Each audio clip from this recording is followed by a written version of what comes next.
উপন্যাস তোর বৌদি চলে গেছে। জসিমউদ্দিন হিরণ। পাঠ ১। গ্রীষ্মের বিকেল, বৃষ্টিঝরা আকাশ, স্যাঁতসেঁতে ভিজে মাটি। ঝরা পাতা পড়ে আছে গাছের নিচে।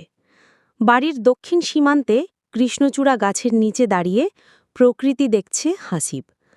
এত সুন্দর প্রকৃতি দেখে নিজেকে হারিয়ে গেছে সে। কৃষ্ণচূড়ার ফুল পাতা বাতাসে দোলছে।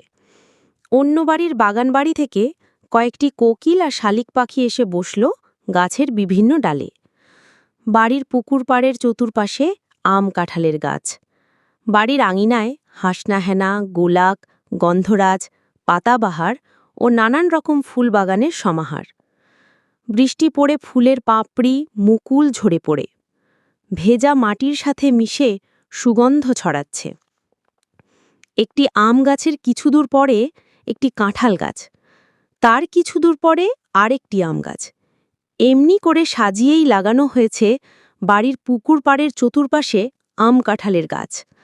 আম গাছের ডালপালা পড়ে আছে কাঁঠাল গাছের উপর, আবার কাঁঠাল গাছের ডালপালা পড়ে আছে আম গাছের উপর। কাঁঠাল পাতা ও আম পাতা ঝরে পড়ে আছে ঝরে পড়া আমের উপর কাঁঠাল গাছের নিচে। আবার আম পাতা ও কাঁঠাল পাতা ঝরে পড়ে আছে ঝরে পড়া আমের উপর আম গাছের নিচে, যেন একে অপরের বন্ধু। সব মিলিয়ে মনে হল যেন প্রকৃতিই মানুষের প্রাণ, প্রকৃতিই মানুষকে বেঁচে থাকতে সাহায্য করে।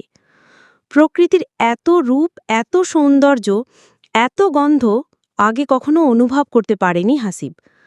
প্রকৃতির প্রেম, ভালোবাসা, মায়া, মমতা হাসিবকে ভুলিয়ে দেয় তার বন্ধু-বান্ধবদের সাথে খেলাধুলা করার সময়বেলা।